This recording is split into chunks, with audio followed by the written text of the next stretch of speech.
긴 시간 동안 시험 치르느라 정말로 수고 많으셨습니다. 자, 7월 학평입니다. 3월, 4월, 그리고 6월을 넘어서 이제 7월까지 왔습니다.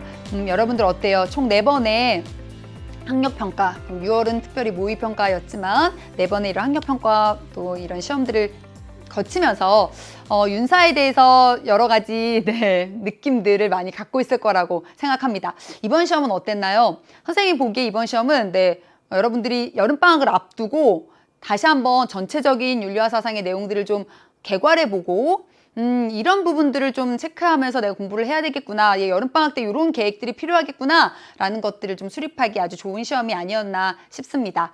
그러니까 우리가 예측할 수 있는 그러한 문항들, 그러한 제시문들과 선지 이런 것들이 많이 출제가 됐고요. 하지만 그 속에서 결코 아주 쉽고 수월한 것만 또 모여져 있진 않았어요. 그래서 조금씩 친구들이 놓치고 있을 법한 그러한 중요한 내용들을 건드려주는 그러한 아주 좋은 시험이었다고 생각합니다. 선생님이랑 같이 조금 더 구체적으로 이번 시험 좀 분석해 보고요. 우리가 어떻게 앞으로 수능 레이스를 또 이끌어 가야 할지, 지금 이 시점에서 내가 이 여름 정말 내가 어떤 것들을 더 매진해야 하는지 이런 부분들까지도 같이 한번 다루면서 이야기해 보도록 하겠습니다. 앞에 선생님이 방금 이야기 살짝 한 것처럼 이제 수능 윤사의 본격적인 레이스는 지금부터입니다. 선생님, 저희 지금까지 충분히 되게 많이 달려온 것 같은데 지금부터라니요? 지금까지는 사실은 개념을 좀 닦았다라고 해야 될까요? 사탐 과목들, 선택 과목들 여러 과목들이 있고 각각의 특성이 있지만 특별히 여러분도 이제 너무 많이 들었죠? 윤리와 사상은 정말 내용 요소가 많은 그런 과목 중에 하나입니다. 개념을 닦는데 아주 오랜 시간이 걸리고요. 그 어떤 과목보다도 개념이 탄탄하게 개념이 탄탄하게 잘 잡혀 있는 것이 문제풀이의 관건이 되는 그러한 과목입니다. 지금까지 우리가 어떤 개념을 좀 쌓는데 보다 더 많은 에너지를 가지고 공부했다면 지금 이 시점부터는 여러분 좀 무게중심의 축이 옮겨가야 되겠죠? 이제 개념이 아니라 어디로? 그렇죠. 본격적인 문항풀이 쪽으로 여러분 공부의 어떤 중심축을 이동해서 공부하셔야 합니다. 그런 의미에서 수능 윤사의 본격적인 레이스가 지금부터다, 이 여름부터다 라고 하는 건 선생님이 다시 한번 강조하고 싶어요. 방금 얘기한 것처럼 이번 7월 학평이 그렇게 레이스를 좀 다시 한번 다듬고 자기 마음을 좀 다듬는 그런 좋은 시험이었다고 생각해요.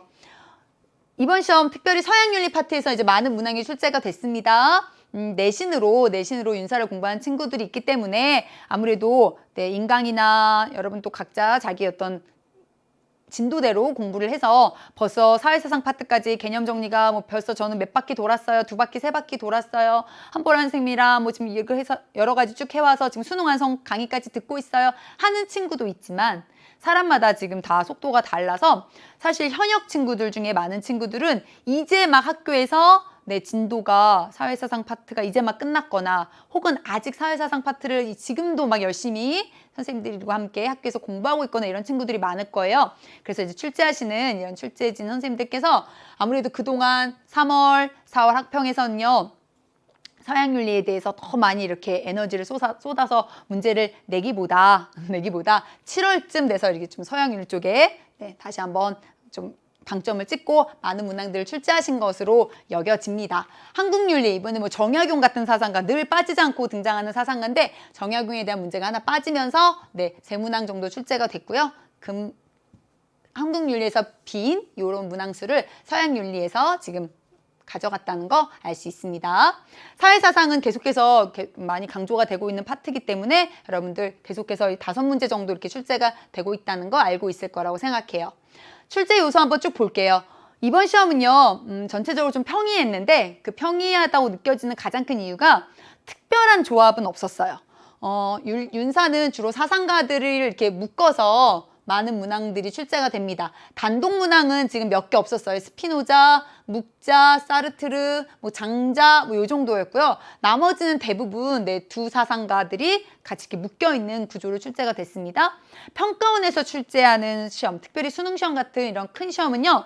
그 조합이 아주 예측 불허예요. 그러니까 우리가 막 예측하기 어려운 그런 조합, 뭐 고대의 사상가와 현대의 사상가를 묶는다든지 우리가 생각할 때 같은 계열이 아니라고 생각했던 전혀 다른 신선한 조합들, 혹은 뭐 3명 이상의 사상가들이 포진하면서 좀 복잡한 구조를 이룬다든지 이런 문항들을 출제하는 데 비해서 이번 7월 학평은요, 대체적으로 우리가 다 예측할 수 있는, 늘 언제나 2학년 때부터 늘 이런 학력평가를 치르면 항상 세트로 갑을 하면 등장하는, 여기 이렇게 딱 가려도 그 다음에 누가 나올지 이렇게 예측이 되는 그러한 구도의 문항들이 많이 출제가 됐다라고 하는 걸 알 수 있습니다.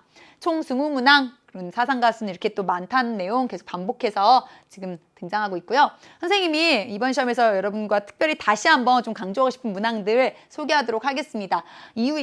이후에 이어서 여러분들 바로 해설 강의를 이제 많은 친구들이 듣게 될 텐데, 이런 문항들 조금 더 관심을 가지고 지켜봐야 되겠죠? 5번 문항, 플라톤과 아리스토텔레스, 놓치기 쉬운 이제 공통점인데요. 친구들이 다시 한번 이 두 사상가였던 공통점과 차이점 좀 정리해 보면 좋겠다라고 하는 생각이 들어서 다시 문항으로 선생님이 같이 이야기해 보았습니다. 7번에서 이제 아리스토텔레스와 로크에 대한 얘기가 나오면서 특별히 사회계약론, 로크의 입장과 관련된 선지로 처벌권에 관한 그런 선지가 출제가 됐습니다.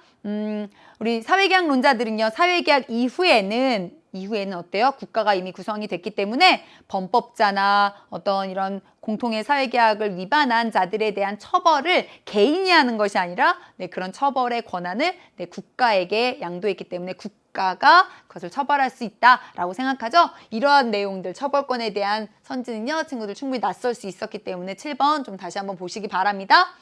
스피노자는요, 정말로 중요한 사상가라는 거 매 강의 때마다 이야기하고 있습니다. 이번 시험에서도 단독 문항으로 이렇게 출제가 됐고요. 단독 문항으로 출제가 될 때 우리가 좀 좋은 점은, 공부를 할 때 좋은 점은, 어쨌든 선지 자체가 5개의 선지 자체가 다 스피노자랑 관련된 그런 정답과 오답으로 구성되어 있기 때문에 스피노자의 사상을 좀 더 깊이 있게 좀 알아볼 수 있다는 거, 다양한 유형의 선지를 우리가 공부해 볼 수 있다는 거, 굉장히 중요한 문항이었습니다. 12번 문항, 아직은 여러분들이 아직까지도 익숙하지 않은 그런 사상이죠. 네, 맞아요. 인도 대승불교 중관사상과 유식사상에 관한 문제입니다. 굉장히 귀한 문제예요. 워낙 기출문제가 지금 현재 많지 않기 때문에 여러분도 관심을 가지고 보시고요. 특별히 중관과 유식의 공통점, 그렇죠. 사물들은 무자성하다. 사물은 자성이 없다. 공하다라고 하는 표현. 그런데 왜 무자성이고 왜 공하지? 그렇죠. 네, 맞아요. 인연에 따라서, 연기에 따라서 생겨났기 때문이죠. 우리 그걸 이번 시험에서는 또 어떻게 표현하고 있는지, 상호의존이라고 하는 단어로 표현했기 때문에 그런 부분 좀 새로운 신선한 그런 접근이었습니다. 잘 체크해 두시기 바래요. 마지막 문항, 민주사회주의와 마르크스의 사회주의, 역시 친구들이 놓치기 쉬운 부분이기 때문에 다시 한번 좀 빠지지 않게 꼼꼼하게 확인해 주십사 하는 마음에서 다시 문항으로 선생님이 선정해 보았습니다. 올 여름, 드디어 여름입니다. 여러분들 해야 할 일은 무엇일까요? 그렇죠? 이제는 문제를 풀어야 합니다. 이제는 문항을 푸셔야 합니다. 아직까지 저는 개념 정리하고 있어요. 이러면 정말 빨리빨리 마무리하셔야 되고요. 문제를 풀기 시작하셔야 하죠. 기출문제 많이 있습니다. 기출문항들 많이, 그동안 윤리와 사상 문항들, 개발된 기출문항들이 많이 있죠. 올해 연계교재 수특수안에도 정말로 주옥같이 좋은 문항들이 많이 있습니다. 문항풀이에, 문제풀이의 바다에 뛰어드세요. 그동안 우리는 실내 수영장에서 영법을 배우면서 기본적인 어떤 수영의 이론, 기본을 닦았습니다. 그러나 바다 수영은 실내 수영장에서 하는 이런 수영과는 또 다른 거잖아요. 우리가 치러야 할 수능은 바다 수영입니다. 이제 이 올 여름 윤사 문제풀이의 바다에 풍덩 뛰어들어서요. 기출 및 연계교자 문항들 본격적으로 매진해서 푸시기 바랍니다.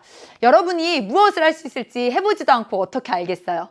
여러분이 어디까지 할 수 있는지 한번 스스로 증명해내고 자기 자신에게 또 증명해내는 그런 뜨거운 여름 보내시길 바라고요. 우리 바로 문항풀이에서 이어서 만날게요. 우리 1번 문항에서 만나요.